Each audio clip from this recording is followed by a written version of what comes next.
In the misty mountains of Vietnam's northwest lies Black Muong Village, a forsaken ghost town where chilling secrets lurk. When a thrill-seeking couple ventures into its eerie depths, they return marked by blood-red scratches and inexplicable madness. Days later, both meet gruesome, mysterious deaths in a locked room, sparking a gripping investigation. Unravel a web of betrayal, greed, and a cunning conspiracy in this spine-tingling tale of murder and deception. Tune in to uncover the shocking truth behind the cursed village. In the rugged mountains of Vietnam's northwest, there once stood a small village. Due to its remote location and difficult access, the villagers gradually abandoned it, leaving behind an empty, desolate place now known as Black Muong Village, meaning a sealed, forsaken village. Nestled deep in the mountains, Black Muong Village is a haunting sight, with dilapidated, weathered houses standing like ghostly sentinels, resembling a city of the dead. A group of adventurers, including a married couple, ventured to Black Muong Village to explore its mysteries. That night, several members of the group fell into a trance-like state, some seemingly driven mad. By morning, one person awoke with blood-red scratches on their neck. The person with the scratches was the husband, Hong Quang, name changed for privacy. He wailed in despair, muttering incoherent words of terror. "Don't come for me, I don't want to die." Terrified, the group fled Black Muong Village. Not long after, Hong Quang passed away. Strangely, just days later, his wife, Quian, name changed, who had appeared unharmed, also died mysteriously at home, with identical blood-red scratches on her neck. The bizarre nature of these events prompted the local police to investigate. However, their initial inquiries uncovered perplexing inconsistencies and no clear leads, forcing them to call for assistance from the provincial police. Enter Officer Quang, who was assigned to the case under these eerie circumstances. The incident took place in 2013, when Quang had been working for the provincial police for 4 years. The crime scene was a small town, roughly 100 kilometers from Black Muong Village, a 2.5-hour drive. The family involved was well known locally. Quian's father was one of the first to amass wealth after Vietnam's economic reforms. Before his death, he had arranged for a son-in-law, Hong Quang, to marry into the family and live with them. This was the same Hong Quang who died mysteriously. Quian's father's greatest regret was not having a son to inherit his wealth, so he chose Hong Quang to marry into the family. His only condition was that their children bear the Trong surname, but he treated Hong Quang well. Quian, though a woman, had no interest in shopping or city life. Her passion was adventure and exploration. She controlled the family's finances and went wherever she pleased, despite objections from others. Driven by curiosity and against her family's protests, Quian and her husband ventured to Black Muong Village. The result was catastrophic. After returning, Hong Quang suffered from persistent high fevers and never regained clarity of mind. Doctors were summoned but could find no cause, and even a shaman's rituals to dispel evil spirits proved futile. A few days later, Hong Quang died. Believing he had died from a curse, local customs dictated a simple funeral for Hong Quang. However, the subsequent exorcism rituals dragged on for days. After her husband's death, Quian was overwhelmed with fear and fell into a state of mental collapse. Her father-in-law, Mr. Quai, name changed. Seeing her distress and considering her responsibility to care for her 2 young children, did not blame her and only hoped she would look after them well. But just days later, another horrifying event unfolded. Quian, restless and wealthy, often hired help to care for her children.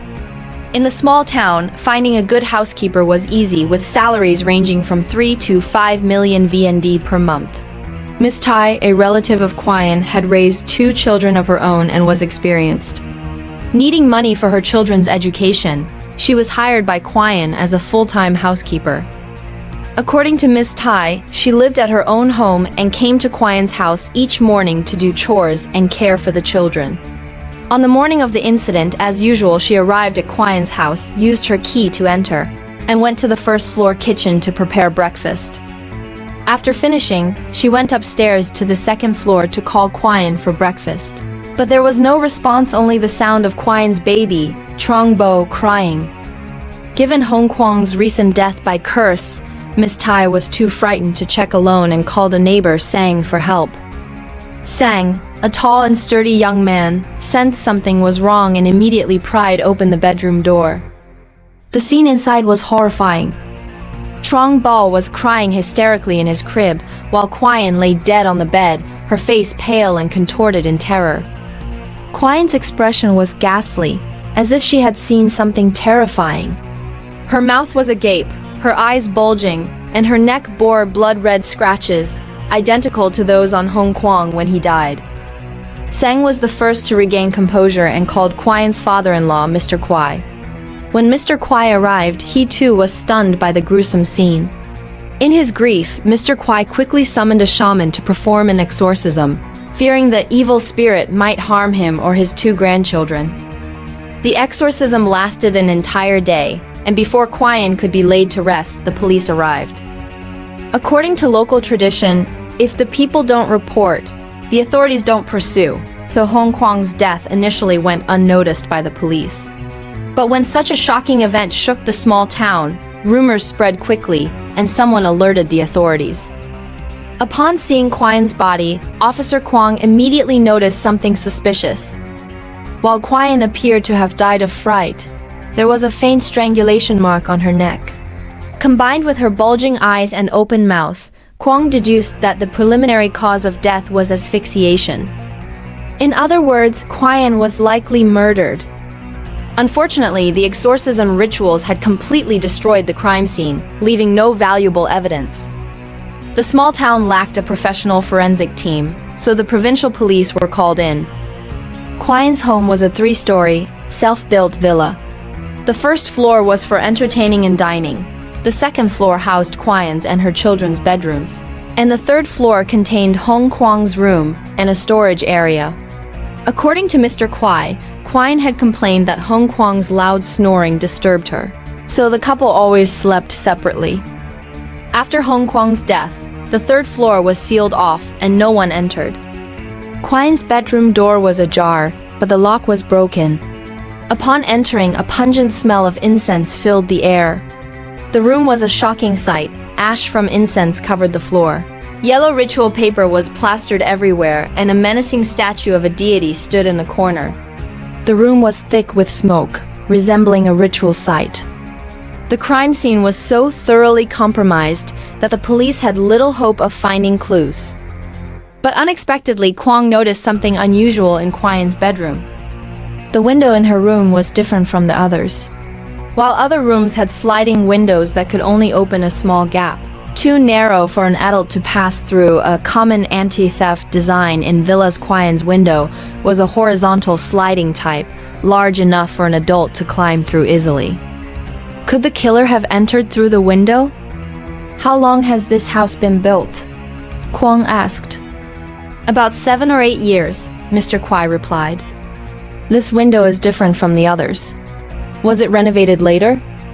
Mr. Kwai nodded. Yes, Quian said she felt stuffy in the room and wanted to stick her head out for fresh air, so she had it changed to this type. How long ago was it changed? About 2.5 years. Kwang paused, then asked, Mr. Kwai, when Quian's body was found, was the window open? Mr. Kwai hesitated. Well, I was so panicked at the time. I didn't pay much attention to that. The police then questioned Miss Tai and Sang, the two who discovered the body. Sang, a man in his 20s, unmarried, tall and strong, had little education and worked as a bricklayer when jobs were available, otherwise staying home. According to Sang, when Miss Tai called him to the villa, he saw no one else. The bedroom window was closed and locked. After finding the body, he stayed at the scene and told Miss Tai to call Mr. Kwai. When Mr. Kwai arrived, Sang opened the window to speak with him from the yard, confirming that the window was locked at the time. Miss Tai and Sang's accounts aligned. The bedroom door and window were both locked. This meant that when Quian died, the bedroom was a perfect, locked room. Could Quian truly have died from a curse? The provincial police's autopsy report revealed that Quian died approximately 48 hours before discovery, around dawn on the day Miss Tai and Sang found her. Miss Tai confirmed this, as she had dined with Quian the previous evening. The cause of death was asphyxiation due to her neck being tightly constricted by an unknown object. The faint blood marks on her neck could have been caused by a sharp object, but they were too faint to identify the weapon. No fingerprints of the killer were found on the body, suggesting the perpetrator was cautious, possibly wearing gloves and striking while Quian slept. A colleague raised a question. Suppose someone with a key to Quian's room entered through the window at night, killed her, then locked the window and door. That would create a locked room. But locking from the inside and outside is completely different. Anyone could tell the difference. That's the key, Kwang emphasized. I checked and Sang broke the lock to enter the room, so we can't tell if it was locked from the inside or outside. If Sang hadn't broken the lock, someone could have tried the key and known immediately. Exactly. The key was likely only in Quian's possession. The killer knew this and took her key to lock the door, forcing others to break it to enter. Indeed, when the body was examined, Quian's key was missing. A cold glint flashed in Kwang's eyes. The killer must be someone very familiar with Quian. Interrogation room. Miss Tai, Quian's housekeeper, sat in the room. As Kwang entered, she jumped up as if stung, trembling. Officer, why did you call me here? Kwang smiled. Miss Tai, I just have a few questions. Answer truthfully, and you'll be fine. Ask away, I'll tell the truth. How long have you been working as a housekeeper for Quian's family? Over 6 months. So since the baby was born, you've been there, right? Yes. Quian was restless and loved to travel. Hong Kwang was clumsy, so I've been taking care of Trong Bao since he was born. But I have 2 kids at home, so I only work during the day and go home at night. How was your relationship with Quian? We're cousins. She's my younger cousin. How close were you? Well, it was okay. Miss Tai hesitated. Kwang's tone sharpened. Okay. Good or bad? Tell the truth. Miss Tai paled, stammering. It wasn't great before. We got closer later. Quian, no, not just her. Her whole family was a bit strange, so they weren't close with relatives. I was closer to them next. Strange how? Explain clearly. Miss Tai gathered her thoughts and began recounting Quian's family history. Quian's father, Trong Quan, name changed, was frail and sickly from childhood, likely due to genetics. In those days, child mortality was high, and his family didn't expect him to survive, raising him minimally with rice and vegetables. Yet, Trong Quan defied the odds and grew up despite his ailments. Before age 20, Trong Quan was gaunt, sickly, and overlooked. In the early 1980s, his life took a turn. He married a woman with a leg disability. At the time, someone like him could only marry someone in similar circumstances. Fortunately, she was attractive and kind, bringing him unprecedented happiness. After marriage, they had a daughter, but she was frail like her parents and died young. Determined to earn money before having more children, Trong Quan built a cart, and with his disabled wife, they traveled dozens of kilometers to the town to sell food. At night, unable to afford lodging, they slept on the streets. 2 years later, they saved over 10 million VND. In that era, 10 million VND was a fortune. Trong Quan, never arrogant, used the money to upgrade their cart into a proper eatery in town. The business snowballed, and within a few years, he opened several branches, becoming a wealthy and admired figure. Quian was the child they decided to have after achieving wealth. By then, Trong Quan's wife was over 30 and frail, nearly dying during Quian's birth. Fortunately, their wealth allowed them to spend heavily to save both mother and child. Knowing Quian was their last and only surviving child, they spoiled her immensely, fostering her selfish nature. According to Miss Tai, Quian was never kind to relatives. Trong Quan also distanced himself from relatives, who had looked down on him in his youth and offered no help. But when he became rich, he returned to his hometown and built a grand villa, as if proclaiming, "My family is wealthy." Some envious relatives came to borrow money, but he refused, tarnishing their reputation among kin. When Quian was in 12th grade, her mother passed away, causing her to fail her university entrance exams. Trong Quan offered to pay for her education, but she refused. Instead, she rebelled, stealing over 10 million VND to go on an adventure, disappearing for months and leaving Trong Quan furious but helpless. When Quian returned after spending all the money, Trong Quan sold his eateries, took hundreds of millions VND, and returned to the countryside with his daughter. He believed that with such a disobedient daughter, earning more money was pointless. Trong Quan, always frail, survived into his 50s with the help of medicine. Feeling his strength waning, he wanted to secure his daughter's marriage before dying. Regretting not having a son, he chose a son-in-law to marry into the family, stipulating that their children must bear the Trong surname. Hong Kwang, tall, handsome, and honest, caught Trong Quan's eye.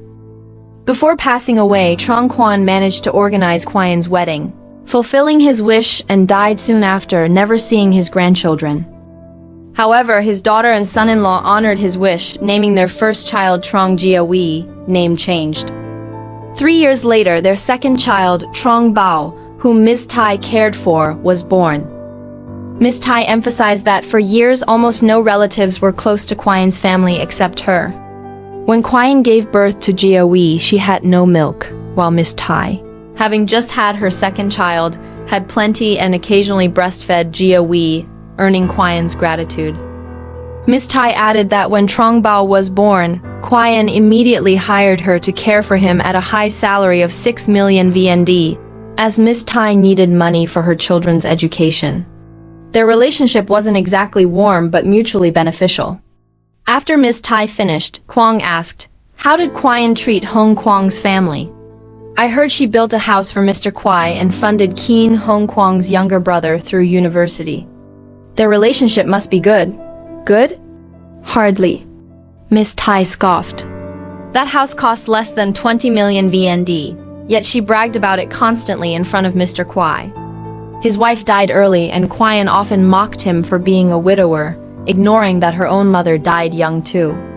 Yes, she funded Keen's studies, but every time she gave money she complained endlessly. Even I got annoyed listening to her." Luckily, Mr. Kwai is kind-hearted.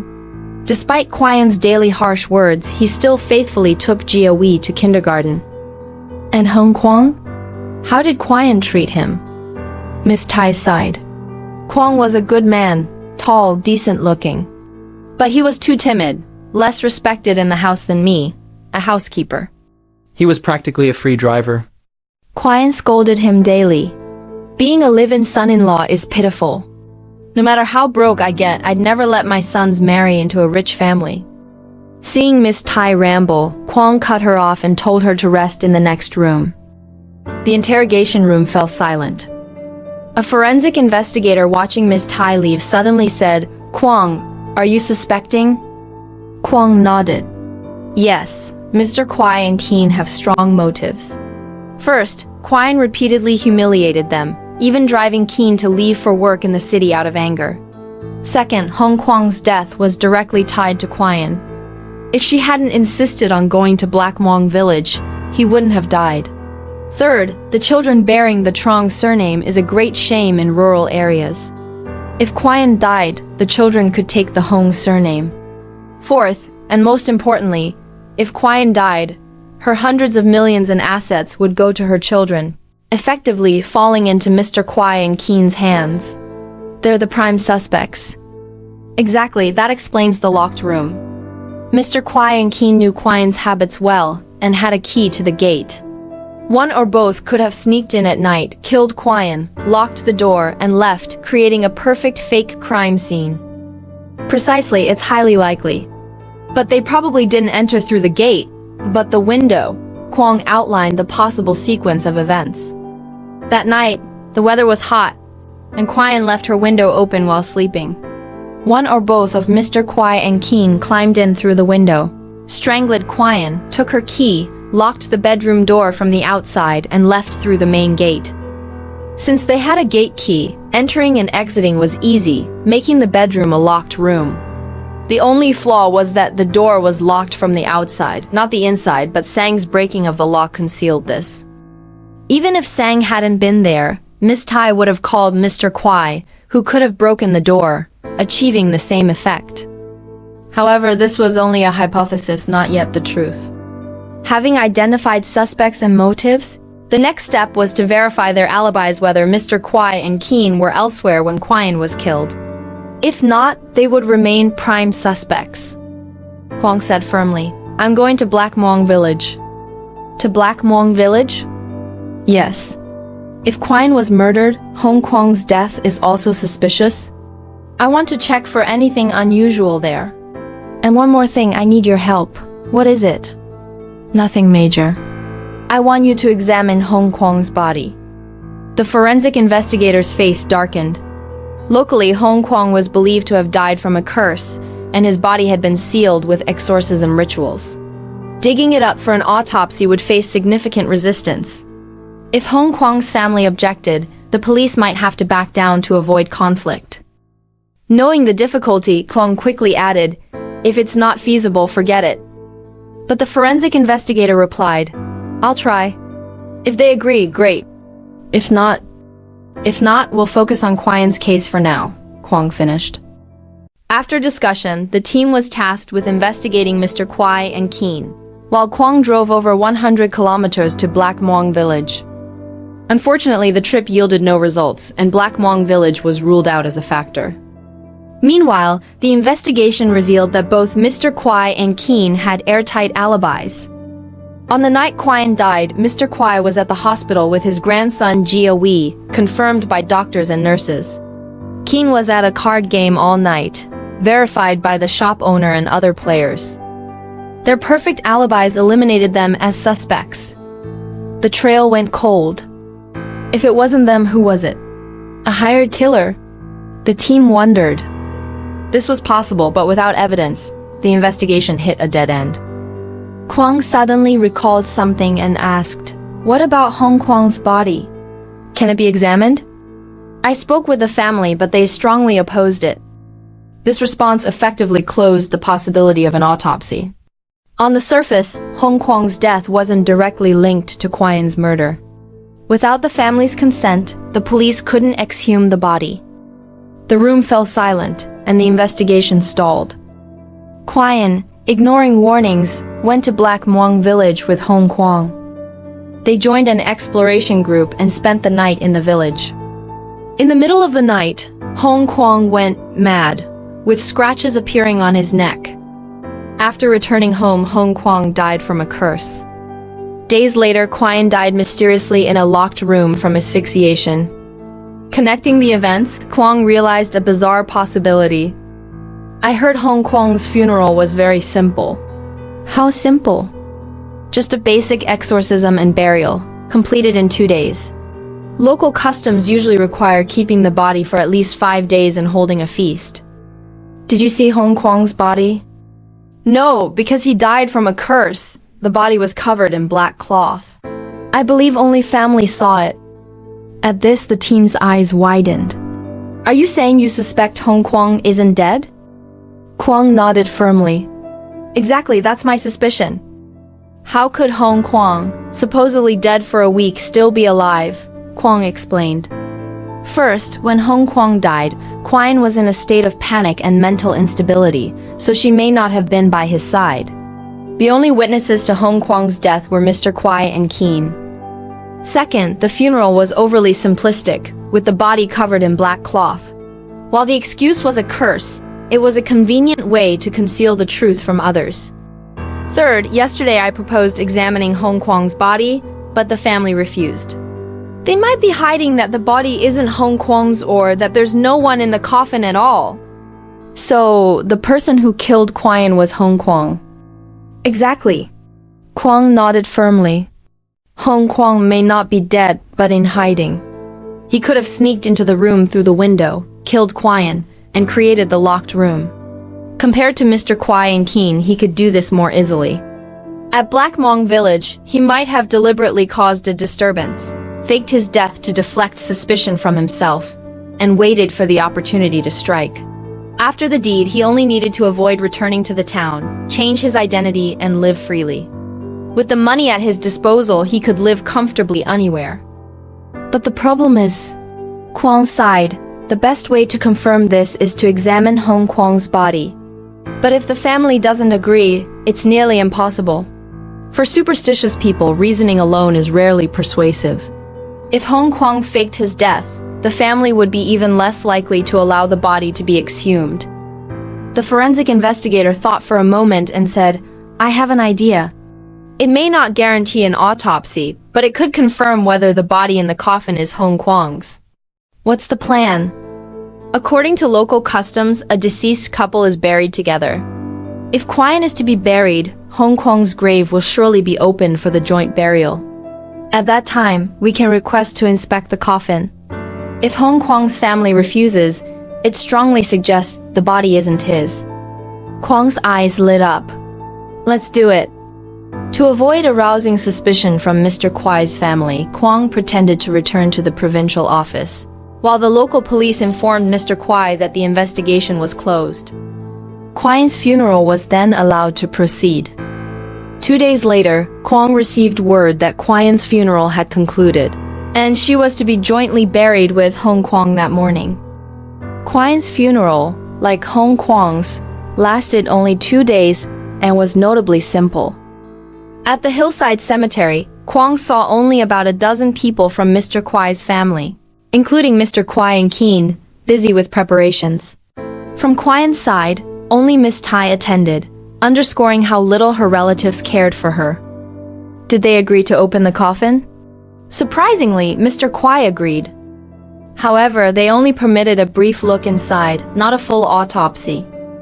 Mr. Kwai's family explained that the curse on Hong Kwang had been sealed by the shaman. If the body was removed for an autopsy, the curse could spread to others in the family. Kwang understood that, legally, the police could examine a body with an unclear cause of death and require family presence. But laws are rigid, and people are not.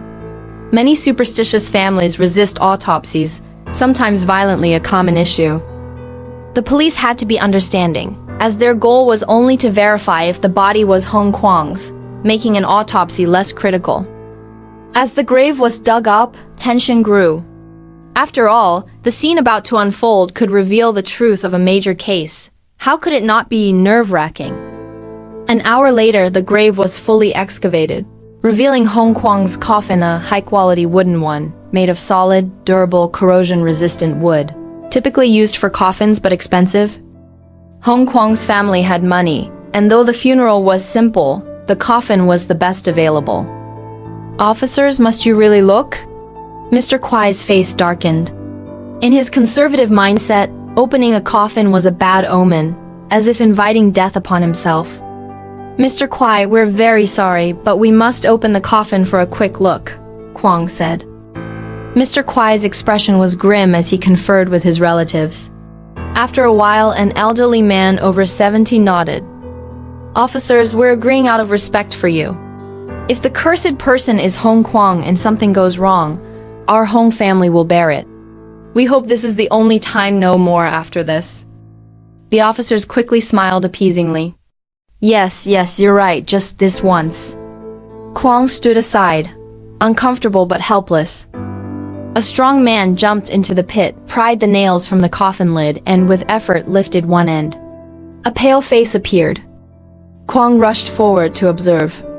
Though much thinner than in the photos provided, it was unmistakably Hong Kwang. The body was covered in a shroud, with the face and neck coated in a white powder, likely lime and salt, used to slow decomposition in hot weather, obscuring facial details and any scratches on the neck. "Are you done looking? Close the coffin." The man who opened it snorted, clearly displeased with the police inspection and fearful of the curse spreading to him. "Sorry, close it up." The man didn't hesitate, sealing the coffin shut. The police did not stay for Kwang's joint burial, leaving the cemetery in silence, their mood heavy. The body in the coffin was indeed Hong Kwang, meaning Kwang's theory was completely wrong. Who killed Kwang? Back at the station, everyone was dejected. No one had filed a complaint, yet out of duty, the police investigated Kwang's strange death. only to face resentment from Mr. Kwai's family and indifference from Quien's relatives. Was their effort worth it? Moreover, the investigation was at a dead end. Suspicions about Mr. Kwai and Keen had been ruled out, so who was the killer? But Kwang didn't give up. If it's not Mr. Kwai's family, there's only one possibility left. Who? Basho. Basho. Who's Basho? The unfamiliar name from Kwang's mouth left everyone puzzled. Basho is right here. As if seeing through everything, Kwang recounted the details. On his first day in town, Kwang had considered, if both Hong Kwang and Quine were dead, could the killer be their enemy? Kwang reported to his superiors, and the provincial police immediately contacted the local precinct chief, arranging for a discreet investigation that uncovered a new lead. It turned out that before her marriage, Quine had a boyfriend named Ba Shou, name changed, who lived in a nearby town. They were very close, often traveling together. Later, under her father's pressure, Quine married Hong Kwang. Ba Shou, furious, repeatedly caused trouble at Quien's house but was beaten and driven off by Hong Kwang, sparking a feud between the two men. Afterward, Ba Shou got a new girlfriend and stopped appearing at Quien's house. But strangely, just before Quine and Hong Kwang went to Black Muang village, Ba Shou was there too. Moreover, his girlfriend didn't know he had gone to Black Muang village. Upon receiving this information, Kwang investigated at Black Muang village. He saw the stream rumored to run with blood, but when he tasted it, the water was clean. If no one had tampered with it, the water couldn't have appeared bloody. Looking at the ancient well, Kwang considered a possibility. Could the stream's water have been doctored to force the exploration group to drink from the well? The camping trip lasted 3 days, and their water supply would likely run low. If the stream looked bloody, they would turn to the well. Kwang immediately reported to his superiors, requesting a test of the well water. The results revealed a small amount of a hallucinogenic substance. This substance affects the central nervous system, causing sensory and emotional distortions, disorientation in time and space, hallucinations, delusions, and even mental disorders.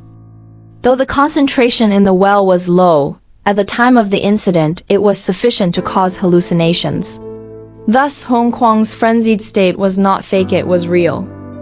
The most likely person to have spiked the well was Ba Shou, who arrived at Black Muang village a day earlier. The police promptly arrested Ba Shou, uncovering a crucial clue. In his home was a set of keys to Quien's house, including her bedroom key, which even Hong Kwang didn't have. This strengthened suspicions that Ba Shou was the killer. Moreover, on the night Quien died, he had no alibi. Under interrogation pressure, Ba Shou admitted he was at Quien's house that night but insisted he didn't kill her. All signs pointed to Ba Shou as the killer, though it remained unclear how he killed Hong Kwang, or why a dispute with Quien led to her murder. The team marveled. So that's it, Ba Shou is the killer. Could it be that Bei Shou and Quien rekindled their romance, killed Hong Kwang together, but then had a falling out, leading Ba Shou to kill Quien too? Kwang nodded. It's possible, but we need to question Ba Shou further. Minutes later, a large-scale interrogation began, with Kwang leading, the precinct chief overseeing, and 2 officers taking notes. Ba Shou looked up at everyone, then lowered. System: The Mystery of Black Muang Village. A tale of murder and a conspiracy to seize wealth in the shadows of the Northwest, continued. Looked down in fear, refusing to speak no matter what was asked. Kwang, growing frustrated, said sternly, Ba Shou, resisting is pointless. You had keys to Quien's house. You were there the night she died. And you were at Black Muang Village the day before Hong Kwang went mad. All evidence points to you. Even if you stay silent, we have enough to conclude you're the killer. Ba Shou broke down in tears, raising his cuffed hands and sobbing, Officers, I swear I didn't kill anyone. Kwang replied coldly, Swearing is useless. The only way forward is to confess the full details of the crime. Ba Shou sighed deeply and finally recounted the entire story. Ba Shou and Quien were high school classmates with compatible personalities and a shared love for adventure, quickly becoming a couple. In their final year, Quien failed her university entrance exam. Encouraged by Ba Shou, she stole over 10 million VND, and they traveled together for months, living like carefree spirits. Later, Basho went to the city for university, contacting Quian less frequently, but they still went on adventures together when free. Their long-distance relationship deepened their bond. After graduating, Basho visited Quian to propose marriage, but her father disapproved. To him, Basho was short, not robust, and couldn't improve the family's frail genetics. Moreover, as an only child, Bacho's family would never allow him to marry into Quian's family. Determined to marry Quian, Basho started working out to build muscle and tried persuading his parents to allow him to live with her family. But his parents were furious, forcing him to give up. Months later, he received devastating news. Quian had married Hong Kwang.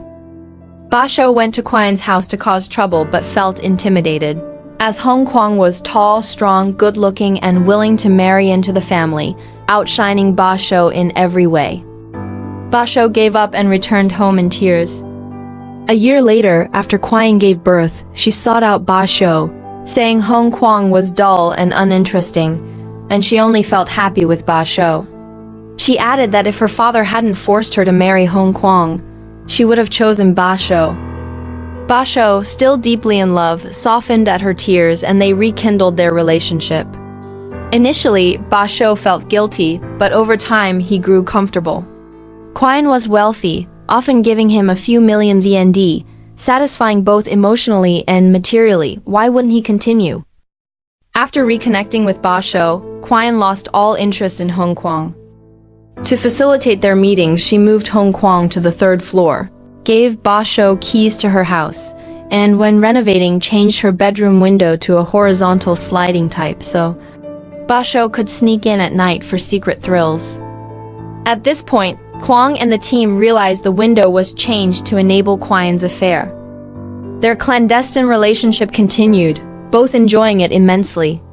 Basho had a new girlfriend arranged by his family, from a well-off household, and planned to marry her in a few years, with no intention of marrying Quian. Quian, accustomed to controlling Hong Kwang's household, had no plans to divorce and marry Basho, knowing his strict parents would make her life unhappy even with her wealth. Besides secret nighttime rendezvous, they often went on adventures together until Quian's second pregnancy forced a pause. After giving birth, restless, she invited Basho on trips, but he urged her to rest, and she reluctantly agreed. Months ago, when rumors of Black Muang village spread in the northwest, Basho knew Quian wouldn't stay put. Sure enough, a day before Quian and Hong Kwang went to Black Muang village, Basho received a message from her saying she was there alone and wanted him to join her. Excited yet worried, Basho rushed to Black Muang village but found no one. Puzzled, he texted and called, but her phone was off. He stayed overnight, planning to leave if she didn't show. To his surprise, Quian arrived the next day, but with Hong Kwang. In that situation, Basho quietly left, figuring there would be other chances to meet Quian privately, avoiding a confrontation with the imposing Hong Kwang. Days later, he heard Quian and Hong Kwang had been cursed. Hong Kwang's condition was severe, nearly fatal. Soon after, Hong Kwang died and was buried.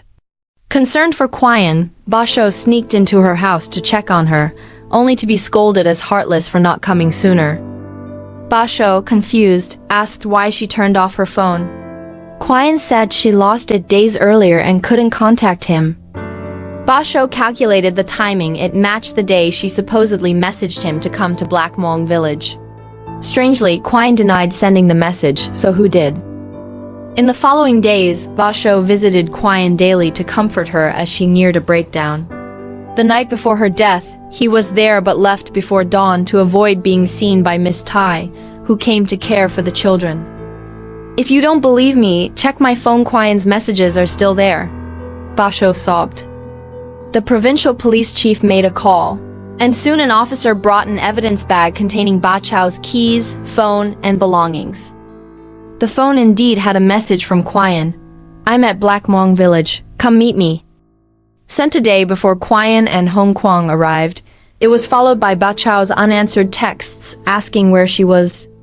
After interrogating Basho, everyone returned to the meeting room and took their seats. Verification confirmed the number that texted Ba Shou was Qian's old number. "Boss, do you trust intuition?" Kwang asked. "I do." The chief nodded. "After years of investigations, intuition can be spot on. This time, my gut tells me Ba Shou isn't the killer. A few details support this. First, Ba Shou might have killed Hong Kwang out of jealousy, but he had no motive to kill Qian. I checked Qian's assets. They're intact, none transferred to Ba Shou. If Qian lived, Ba Shou had a long-term meal ticket, only benefits, no harm."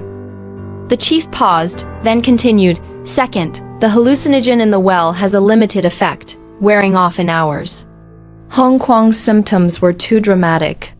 Even with a high dose, he should have recovered quickly at home. His prolonged coma is abnormal unless someone kept dosing him, which Ba Shou had no time or opportunity to do. Third, if we shift suspicion to Qian, she had no motive either. Hong Kwang's family benefited from her wealth. Harshly put, they were like her pets, fed by her money and obeying her commands, a comfortable life. Also, think about it, Qian and Ba Shou were sneaking around under Hong Kwang's nose. Could he not have known? His status and personality made him suppress it. Maintaining the status quo was best for Ba Shou and Qian. They had no need to take risks.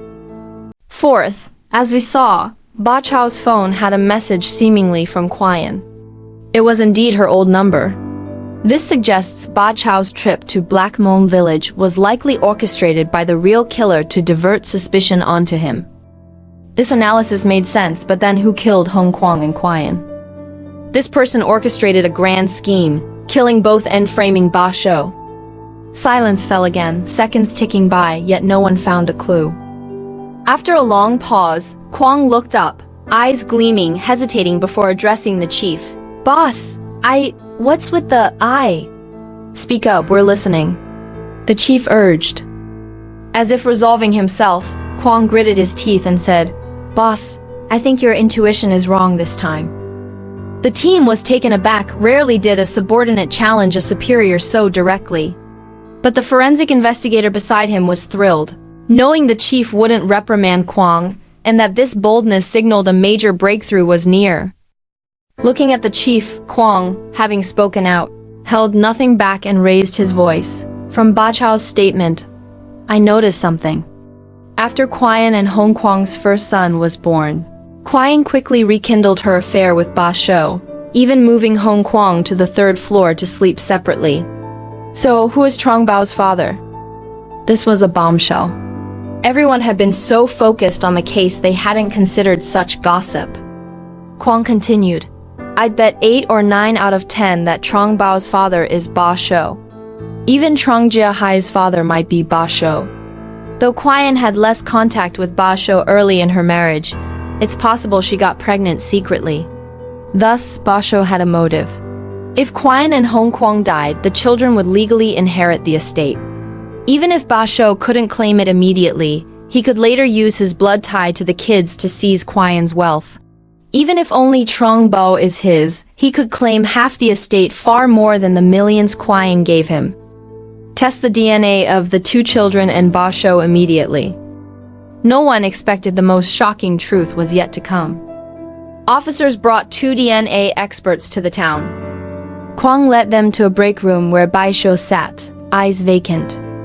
Kwang told Ba Shou, "You're still a suspect, so stay put. These doctors are here to check your health and need a blood sample." Ba Shou, unsuspecting, extended his arm for the sample. As the experts prepared to go to Mr. Kwai's house for the children's samples, Kwang stopped them, advising they use the pretext of a health inspection. He added that with recent deaths in Mr. Kwai's household, a virus couldn't be ruled out, so they should take blood samples from the entire family. The experts complied, successfully collecting samples from several people.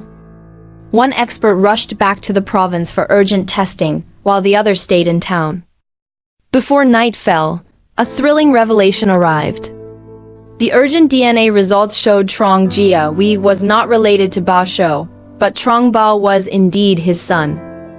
Kwang's theory was correct. Ba Shou had a motive to kill Hong Kwang and Qian.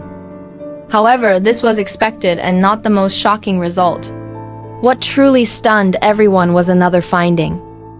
Since Hong Kwang was buried, his sample couldn't be taken. But the experts had Mr. Kwai's and his son's blood from the health inspection pretext. Testing their relation to Trong Jia-wee would reveal if he was Hong Kwang's son. The result was jaw-dropping, nearly causing eyes to pop out. Jia-wee had no blood relation to Mr. Kwai or his son. What was going on? Was there a fourth secret person involved with Kwaian? The remaining DNA expert was given an even more critical task. That night, dressed in a police-provided black stealth outfit, essentially tight gym clothes for easy movement and concealment, he trembled, waiting until midnight.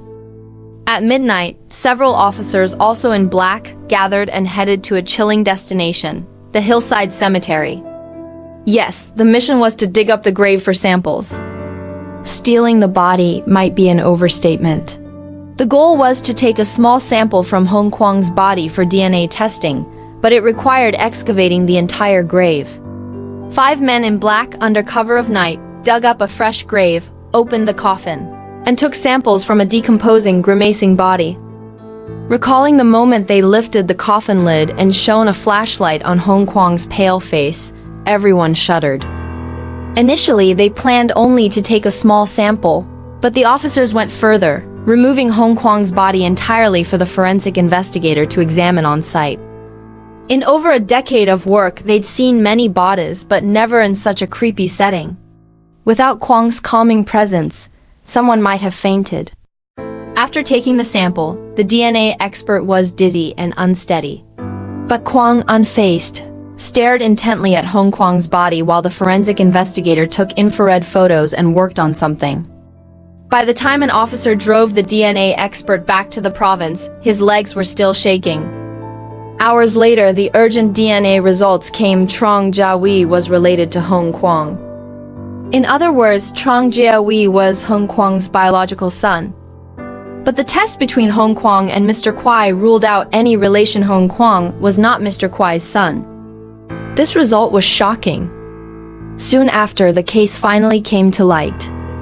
That same day, the police, armed with the results, arrested Mr. Kwai and his son. Based on the on-site autopsy and DNA tests, the truth was uncovered. Initially, Mr. Kwai and his son denied everything, but when presented with the evidence, they were stunned. The autopsy on Hong Kwang revealed he died 3 days ago. In other words, the earlier assumption that Hong Kwang died days before Kwaian was completely wrong. In fact, Hong Kwang and Kwaian died almost simultaneously, possibly with Hong Kwang dying after. During the coffin inspection, Hong Kwang's body was covered in anti-decomposition lime, with the lower half draped in a shroud, so only his face was visible, making it impossible to determine the exact time of death. Moreover, Hong Kwang's death wasn't from a curse or asphyxiation but from a single stab wound to the heart. During the inspection, Hong Kwang wore a thick shroud, hiding the wound. This proved Hong Kwang's death was part of a conspiracy. The root of it all was a hallucinogenic substance.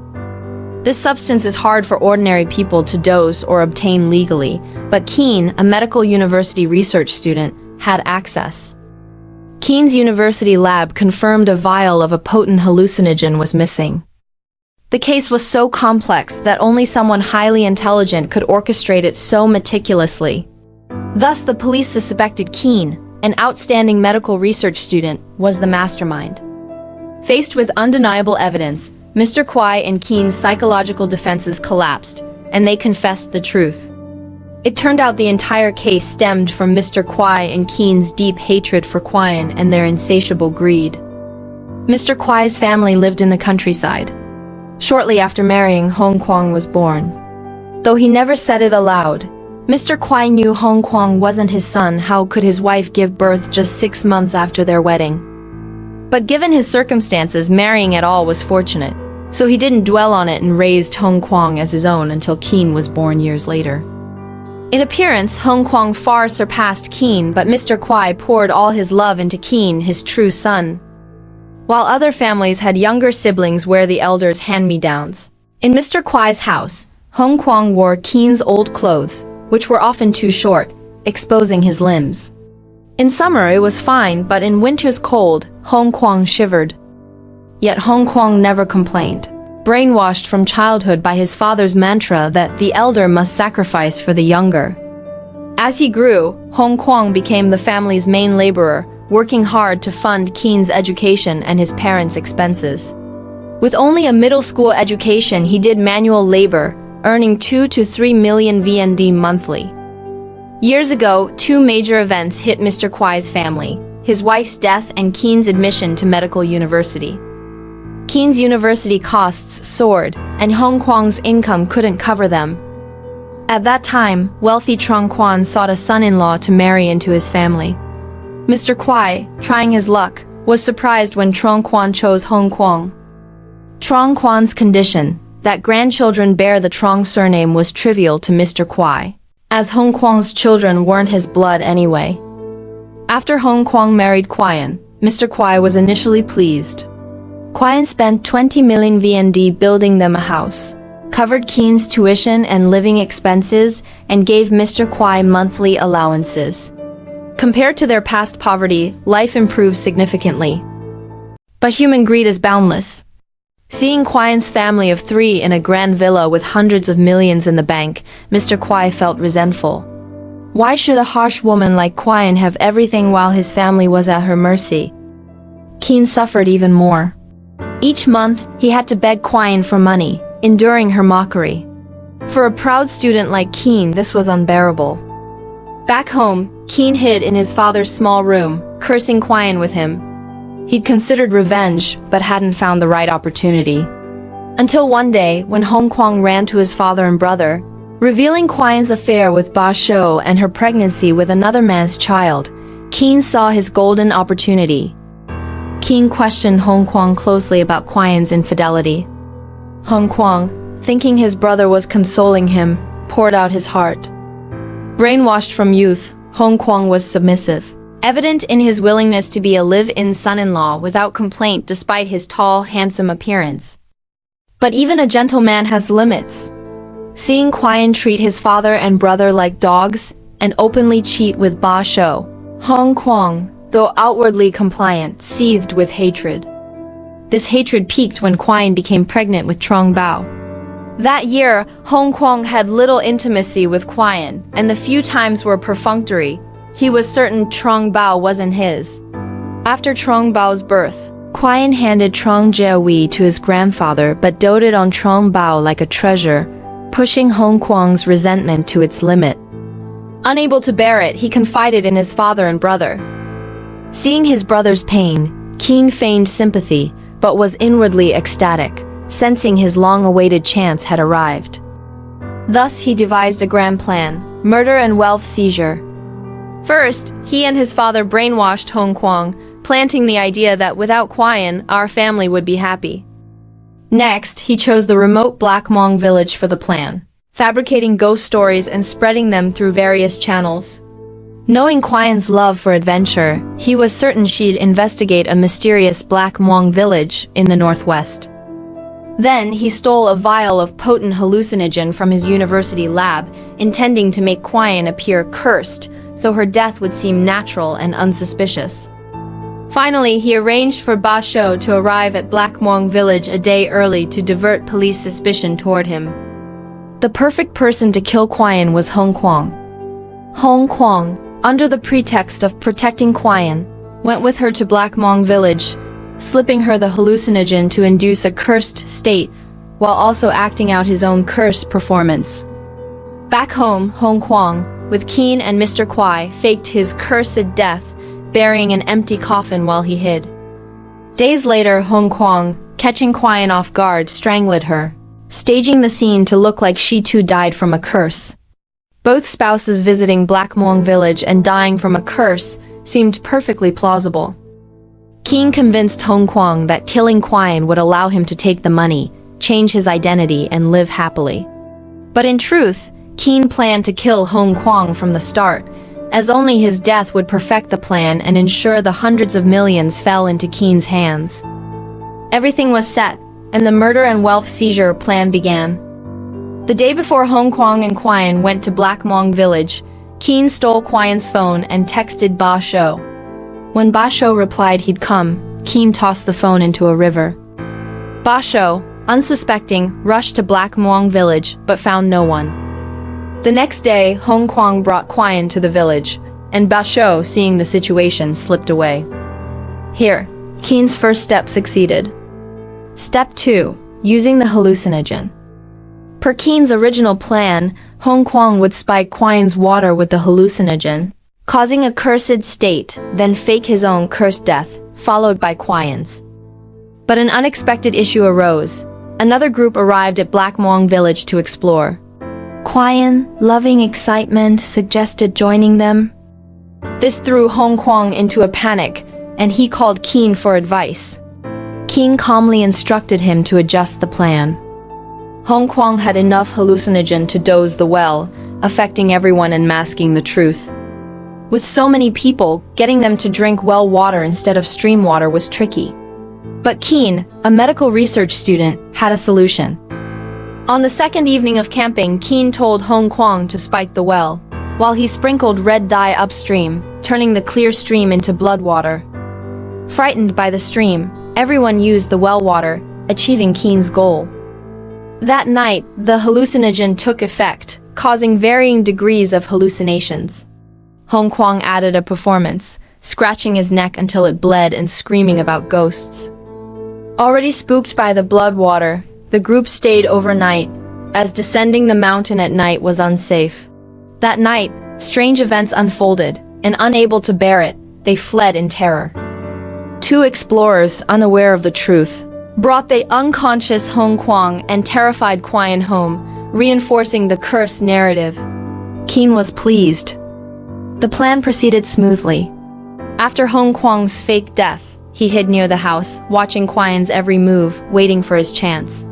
Seeing Ba Shou sneak to meet Quien so soon after his death, Hong Kwang was livid. As Ba Shou left, Hong Kwang climbed through the open window, entered Quien's room, and strangled her on the spot. He then took her key, locked the room from the outside, and slipped away. After killing Quien, Hong Kwang returned to his father's house to hide. Per the original plan, he'd stay in the basement, supported by his father and brother for a year and a half until the storm passed, then live freely. But pitifully, Hong Kwang didn't realize that to his father and brother, he was already a dead man. Only the dead keep secrets. The moment Hong Kwang entered the house, a sharp knife plunged into his chest. Hong Kwang stared at the brother he'd loved since childhood, dying with eyes wide open. After his death, Keen carried the body to the cemetery that night, placed it in the empty coffin, and covered it with lime. Thus, even if seen, the body's appearance wouldn't reveal the time of death. Keen repeatedly warned his father that if anyone wanted to inspect the coffin, it was fine, but an autopsy was forbidden, as it would expose the flaw. With such meticulous planning, Keen thought his scheme was flawless. But unfortunately, when Kwang suspected Trong Bao might not be Hong Kwang's son, the plan began to unravel. To uncover the truth, Hong Kwang's autopsy was necessary. To avoid unnecessary trouble, the midnight grave digging plan was executed, finally bringing this complex case to light. What's heartbreaking is that 3-year-old Trong Jiahui and 6-month-old Trong Bao have no blood relation to Mr. Kwai or his son. Had they escaped justice, the children's future would be unimaginable. Thank you, dear listeners, for tuning in. Subscribe to our channel to not miss the next thrilling story.